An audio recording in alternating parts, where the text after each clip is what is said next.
This was supposed to be my lake, my escape, my sanctuary, and yet one morning a woman stood in front of me and said, "This is our lake. You owe us now." That single line twisted everything. I had spent months restoring this place with my own hands, paid every cent, worked through every blister and setback, and suddenly I was treated like a trespasser on my own land.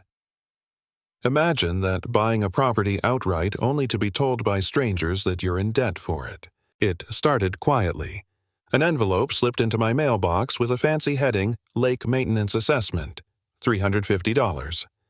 At first, I laughed.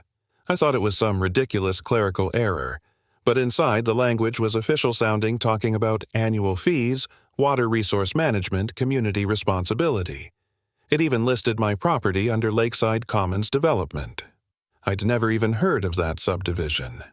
My land was private, nearly a quarter-mile away from any HOA. I pulled out the deed, the county maps, all the documents I'd studied before buying, and there it was in black and white. My parcel stood alone, never subject to any HOA. They had no authority. None. So I wrote a cease and desist letter, attached every proof I had, and sent it certified mail. Honestly, I thought that would end it. But people like Diane Mercer don't quit so easily. I didn't know her name yet, but I'd soon learn. The woman behind that smug line. "This is our lake" was the president of the Lakeside Commons HOA. A woman in her 50s, always smiling like she was your friend while sharpening knives behind her back. 3 weeks after I sent my letter, my neighbor Emily showed up with a flyer, "Neighborhood Barbecue, Lakeside belongs to all." The wording was enough to make me laugh, except Emily's face told me this wasn't a casual get-together. It was a rally. I went against my better judgment, and sure enough, there she was.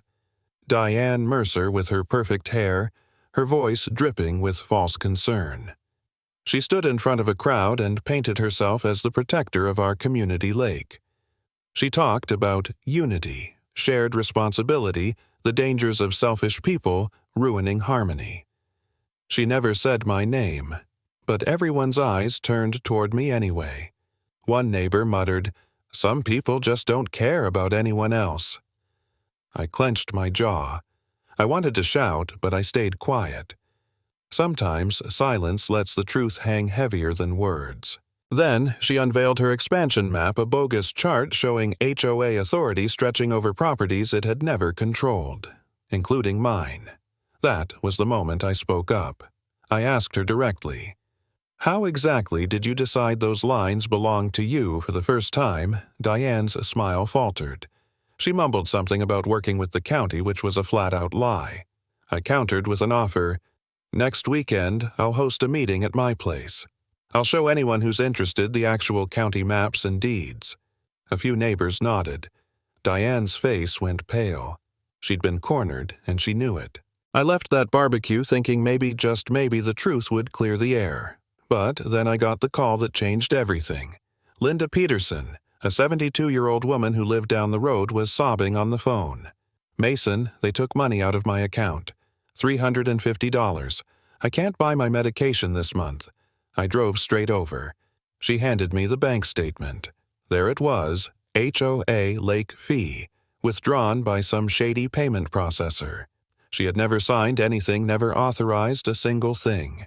She lived outside their jurisdiction just like me, and she wasn't the only one. I found 2 other neighbors with the same problem. Diane's HOA wasn't just harassing us, they were stealing, preying on elderly folks who could least afford it. That night I sat in my cabin staring at the paperwork, and for the first time I thought about giving in. I was exhausted. What if I was wrong? What if I was making enemies with the whole neighborhood for nothing? Maybe paying the stupid $350 would make them leave me alone. I remember putting my head in my hands and whispering to myself, maybe it's not worth it. Maybe I should just fold. But then I thought about Linda, her tears, her shaking hands clutching that bank statement. I thought about the medication she might not get because Diane decided to rob her blind. That was the line. I couldn't fold. I wasn't just fighting for myself anymore. So I gathered the evidence and filed fraud complaints with the bank, the payment processor, and federal regulators. Within a week, the processor froze the HOA's merchant account. Diane herself was on the hook since she'd signed the agreement personally. Finally, a win. Or so I thought. Within 48 hours, I was hit with wave after wave of county inspectors, building department, environmental health, code enforcement, you name it. Suddenly, every little improvement I had made at the lake was under investigation. A dock repair, a shed, fish habitat restoration. I knew it wasn't coincidence. Diane was weaponizing bureaucracy, burying me under paperwork and fines to break me down. And God, it worked for a while. I was drowning in red tape, running from office to office with binders of permits proving myself innocent over and over. I was exhausted, angry, and yet more determined than ever. Then came the twist. Allison Grant, a state water inspector, called me personally. "Mr. Reed," she said, "we need to meet. We've uncovered serious violations by the HOA. Turns out Diane had been falsifying government filings claiming authority over properties she didn't control in order to get state water management grants. $15,000 in taxpayer money stolen.